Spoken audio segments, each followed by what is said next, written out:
La visite de Macron au Maroc nous permet au moins, à mon avis, de comparer les relations qu'entretient la France avec ses deux plus importants pays du Maghreb. C'est comment le Maroc tire profit de ses relations, de ses bonnes relations avec la France, et comment l'Algérie, qui a des relations stratégiques. En Algérie, il y a 400 entreprises françaises implantées en Algérie. Au Maroc, il y a plus de 900 entreprises françaises implantées au Maroc. Le stock des investissements français en Algérie est à même pas 2,5 milliards d'euros depuis 2022. Il est en chute libre. Le stock des investissements français au Maroc est de plus de 8 milliards d'euros.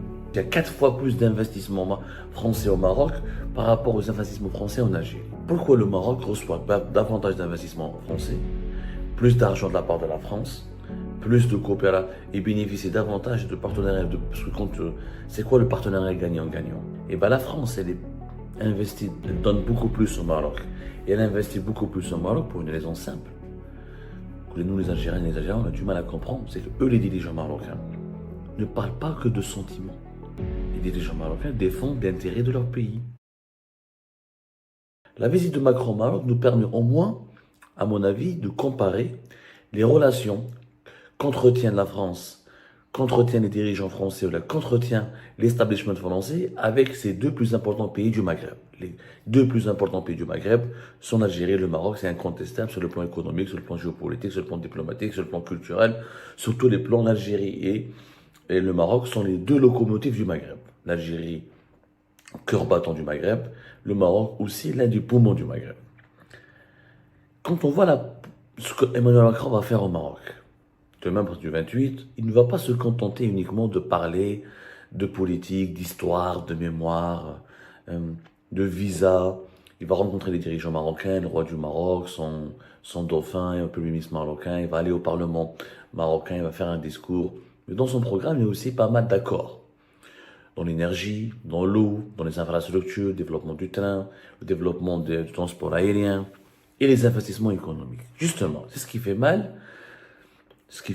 Moi, ça me fait mal, en tout cas moi en tant qu'Algérien, c'est la différence avec laquelle la France traite les deux pays. Et je dirais que si on approfondit le point de vue, c'est surtout la différence entre les dirigeants algériens et les dirigeants marocains.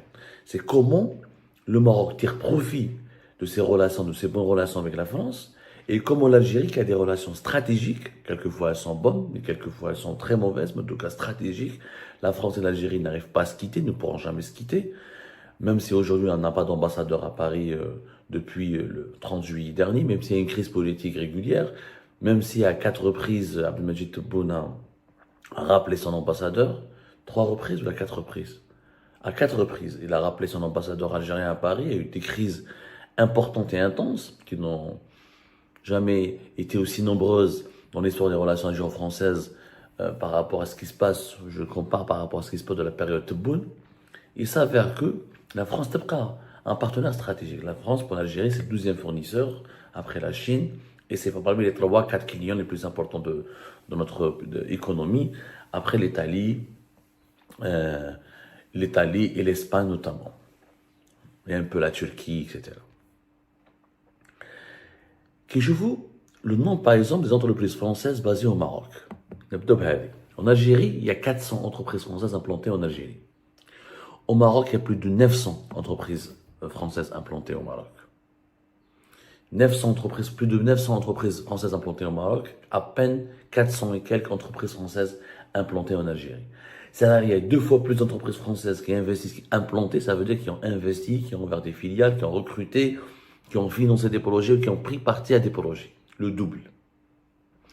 Quand on prend une autre référence, le stock des investissements, c'est-à-dire combien les entreprises françaises ou les autorités françaises ont mis de l'argent dans des projets économiques et structurels en Algérie. Le stock des investissements français en Algérie est à même pas 2,5 milliards d'euros depuis 2022. Il est en chute libre, 2,5 milliards d'euros. Le stock des investissements français au Maroc est de plus de 8 milliards d'euros.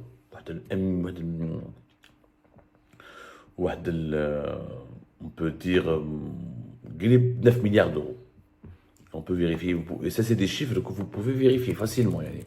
Ce n'est pas du tout un problème.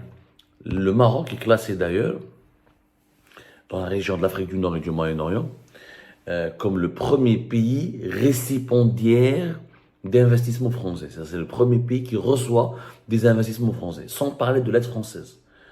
Pratiquement parlant, la France donne aide à plus de 1 milliard d'euros dans des projets caritatifs au Maroc. Développement d'infrastructures, aide pour éliminer la pauvreté, les inégalités, accès aux soins de santé, etc.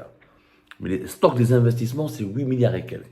C'est-à-dire, c'est plus que 3 fois. Il y a 3 fois il y a 4 fois plus d'investissements français au Maroc par rapport aux investissements français en Algérie. La différence, elle est de taille. Pourquoi le Maroc reçoit davantage d'investissements français, plus d'argent de la part de la France, plus de coopération et bénéficie davantage de partenariats parce que c'est quoi le partenariat gagnant-gagnant? C'est pas les mots, c'est pas les paroles. On n'est pas amis parce qu'on a des belles intentions à partager ensemble. Entre les États, on est des amis quand on a des intérêts économiques et quand il y a des investissements, quand il y a des entreprises communes, quand il y a des projets communs, quand il y a de la création d'emplois, la création de richesses. Et bien la France, elle donne beaucoup plus au Maroc. Et elle investit beaucoup plus au Maroc pour une raison simple. Que nous, les Algériens et les Algériens, on a du mal à comprendre. C'est que eux, les dirigeants marocains, ne parlent pas que de sentiments. Les dirigeants marocains défendent l'intérêt de leur pays. Ils défendent, c'est-à-dire que quand ils parlent au Français, ils ne se contentent pas d'exiger aux Français des excuses pour la colonisation, des excuses pour le passé colonial, une reconnaissance des crimes de la colonisation, des réparations historiques. Ils ne se contentent pas de parler uniquement des visas. En fait, les dirigeants marocains, quand ils rencontrent des dirigeants français, ils se préoccupent aussi, ils mettent en avant beaucoup plus les intérêts de leur pays que leurs propres intérêts personnels, politiques ou idéologiques. Quant aux dirigeants algériens, quand ils rencontrent les dirigeants français, histoire, colonisation, mémoire, histoire, colonisation, mémoire, visa, plus de visa, encore plus de visa, et les accords sécuritaires. Je me souviens, quand j'ai rencontré un dirigeant français qui était proche d'Emmanuel Macron à Paris, il y a de cela 3 ans, il m'a dit: Abdou, c'est incroyable, les dirigeants de votre pays, quand on les rencontre, ils ne parlent que de ça, visa, histoire, visa, histoire, visa, histoire. On ne peut pas parler business avec eux, on ne peut pas parler projet économique avec eux. Ça ne les intéresse pas. L'argent ne les intéresse pas. Ce qui les intéresse, c'est faire plier la France, faire influencer la France, la déstabiliser, la perturber en utilisant l'argument de la colonisation. Ah, vous nous avez tués, vous nous avez massacrés, vous nous avez colonisé notre pays, vous avez fait du mal à notre pays. Donc les Français sont gênés, ils sont en position d'infériorité, ils sont déstabilisés. Donc ils ont la mauvaise conscience. Ah, on a été mauvais, on a été méchants en Algérie. Donc les dirigeants algériens arrivent à exercer sur eux une influence pour leur soutirer des avantages qui sont essentiellement liés à la liberté de circulation des dirigeants algériens, de leurs familles et des hauts responsables, et a des avantages au niveau de la coopération sécuritaire où la France s'engage donc à soutenir le régime algérien en partageant avec le régime algérien des informations confidentielles et à aider le régime algérien à se protéger un petit peu diplomatiquement et sécuritairement sur la scène mondiale. C'est tout ce que le régime algérien sait obtenir de la part de la France. Pourquoi? Parce que le développement du pays n'est pas sa priorité. En tout cas, n'est pas une priorité première dans ses relations établies stratégiques avec la France. Les Marocains sont différents. Les dirigeants marocains sont totalement différents. Les dirigeants marocains parlent du TGV, ils parlent de la Coupe du Monde, ils parlent des infrastructures, de l'autoroute, de l'énergie renouvelable, de l'amélioration de l'accès aux santé. Ils veulent que les écoles françaises, les meilleures écoles françaises s'implantent chez eux. Ils veulent que les entreprises françaises participent à la contribution du climat d'affaires. Ils veulent que la France prête de l'argent au Maroc. Ce qu'on oublie, c'est que la dette marocaine dépasse presque entre 43 et 45 milliards de dollars. 11% de la dette marocaine, elle est détenue par la France. Entre 11 et 12% de la dette marocaine est détenue par la France. La France, c'est le principal créancier du Maroc. Ensuite, vous avez l'Allemagne et le Japon. La France soutient énormément le Maroc, elle finance le Maroc dans son développement. Et si il nous arrive un malheur, ou le pétrole, le gaz, etc., est-ce que la France va nous soutenir? Est-ce que la France va nous financer? J'en doute fort. Maintenant, vous allez me dire, il y a des lobbies marocains importants en France. C'est quoi les arguments? Quand on parle des sujets, la différence, à chaque fois que j'aborde en tout cas l'efficacité des relations franco-marocaines, ou la pertinence, ou l'impact positif et de l'importance des investissements français au Maroc par rapport à la situation économique, par rapport aux relations économiques franco-algériennes, on me sort toujours deux arguments très vagues et bateaux.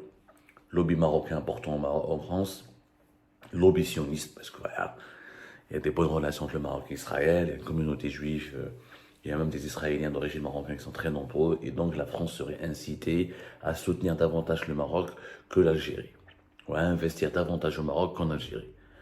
C'est des arguments bateaux qui n'ont aucun sens sur le terrain, parce que sur le terrain, ce qu'on voit, ce sont des premiers ministres, des ministres marocains, des dirigeants marocains, des diplomates marocains qui savent faire le travail. Faut dire, ils savent faire. Allez voir la différence entre un diplomate algérien et un diplomate marocain. Vous regardez comment les deux parlent de leur pays, comment les deux essayent de ramener les investissements dans leur pays, comment les deux essayent de draguer les bailleurs de fonds internationaux et les grandes puissances. Alors que nous, quand on rencontre les grandes puissances, on leur parle de la Palestine, on leur parle du Sahara occidental, alors que c'est même pas notre pays, c'est même pas notre territoire, c'est une question qui relève de l'ONU. On leur parle de terrorisme, on leur parle d'histoire, mais on leur parle jamais de business. On leur parle jamais d'intérêt économique. Avec Tebboune, c'est encore pire. Au moins, avec Bouteflika, il y avait les Chinois, il y avait les Émiratis, il y avait les Saoudiens, il y avait les Américains qui se sont intéressés à l'Algérie, il y avait des investissements importants. بينا ولا كان يعني بوتفليقه صراحه الله يرحمه ويوسع عليه الخير في وقته شفنا دي انفستيسمون شفنا غونو regardez la différence بين بوتفليقه et Bouteflika. Bouteflika في وقته Renault était le premier vendeur de voitures en Algérie. 2014, زير عليهم. قال لهم ou vous ouvrez une usine ou là j'interdis l'importation de vos voitures. Et ben Renault, elle a fait une usine à Oran. Elle n'était pas bonne, elle n'était pas aussi performante que celle de Tanger au Maroc, etc.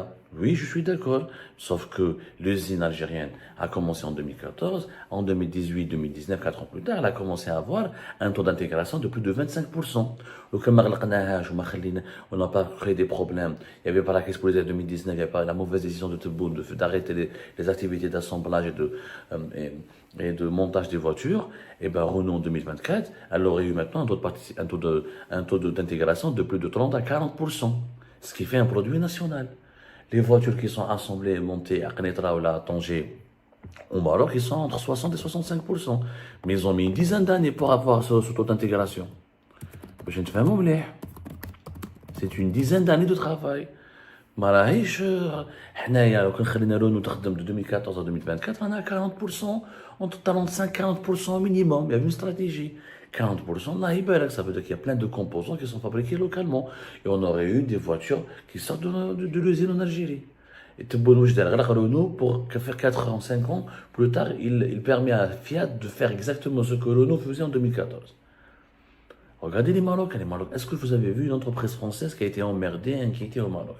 Ça existe, ça peut exister, il y a eu des conflits, mais ça se règle dans la concertation, pas dans le chantage, la menace, les intimidations. Et les Français arrivent à gagner de l'argent au Maroc. En fait, pourquoi la France soutient davantage le Maroc que l'Algérie? C'est pas à cause des Juifs, c'est pas à cause des sionistes, c'est pas à cause des beaux yeux de leur roi ou de leur reine. Ils sont simples, parce que les Français arrivent à gagner, à se faire des fortunes au Maroc. Il y a des intérêts économiques importants. Les entreprises françaises gagnent de l'argent. Elles développent beaucoup d'activités, elles ont une certaine rentabilité. C'est le business. Dans les relations stratégiques entre les États, il y a le business, il y a la sécurité, il y a les enjeux diplomatiques. L'État algérien, malheureusement avec l'époque Tebboune, depuis qu'il est arrivé au pouvoir, Bouteflika a été plusieurs fois en France, il a fait des choses. Le pays a été construit, il y a eu une implication de l'Agence française de développement, il y a eu une amélioration des rapports, il y a eu une amélioration. La France était revenue en Algérie avec Bouteflika, il y a eu un développement des liaisons aériennes, il y avait Total qui a commencé à investir davantage en Algérie, il y a eu Renault, il y avait le projet de l'usine de Peugeot, il y avait Alstom qui a investi aussi en Algérie, avec Bouteflika, il y a eu Société Générale et BNP qui se sont développés. Il y a eu des actions favorables à l'économie algérienne. Pourquoi il n'y a pas d'actions favorables de la part des entreprises et des groupes français favorables à l'économie algérienne? Parce que Tebboune, ça ne l'intéresse pas. Tebboune, depuis qu'il est arrivé au pouvoir, il veut aller en France, Il veut contraindre la France à s'excuser, à demander pardon à l'Algérie. Il veut il veut aller en France, il veut aller Château d'Ambos à l'Émir Abdelkader. Il veut que la France lui déroule le tapis rouge, l'aide, le soutient, lui reconnaisse sa légitimité, lui offre des cadeaux historiques. Il parle que d'histoire et de mémoire. Pourquoi? Parce que Tebboune, il veut utiliser la France comme un tremplin, comme un moyen pour arriver à une fin. C'est quoi cette fin? C'est de dire que je suis l'équivalent de Boumediene, je suis celui qui a réhabilité le nationalisme algérien, je suis le président algérien qui a contraint la France à donner des objets historiques volés par le colonialisme, je suis celui qui a fait plier la France, je suis celui qui a imposé à la France un rapport d'égal à égal. En fait, ce que Tebboune veut faire, c'est il utilise la France pour sa propre gloire personnelle. Tebboune ne pense qu'à sa gloire personnelle, il ne pense pas au pays. S'il était vraiment pragmatique, et s'il pensait réellement à sa patrie et à son pays, il devrait être beaucoup plus subtil, beaucoup plus intelligent et demander aux Français, parler de mémoire et d'histoire, c'est légitime, parce que la colonisation française en Algérie n'a rien à voir avec la colonisation française au Maroc, je suis d'accord. Ceci dit, nous sommes un pays jeune, nous avons vaincu la France, ça fait plus de 60 ans d'indépendance, c'est pas la priorité.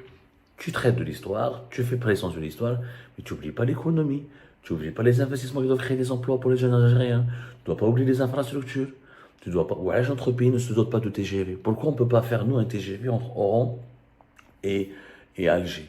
Un TGV entre Oran, Alger et Constantine, Alger et Bdjaïa.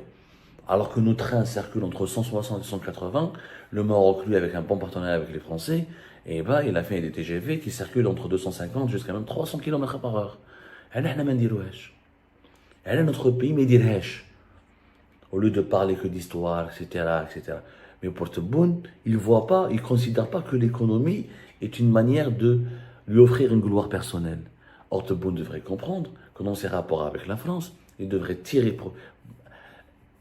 challenger le Maroc, concurrencer le Maroc, ça s'appelle la concurrence loyale, et pas la rivalité haineuse et addique, et attirer vers l'Algérie des investissements importants, et convaincre les entreprises françaises de s'implanter en Algérie comme elles s'implantent au Maroc, et de créer d'autres activités pour créer des emplois, apporter de la valeur ajoutée.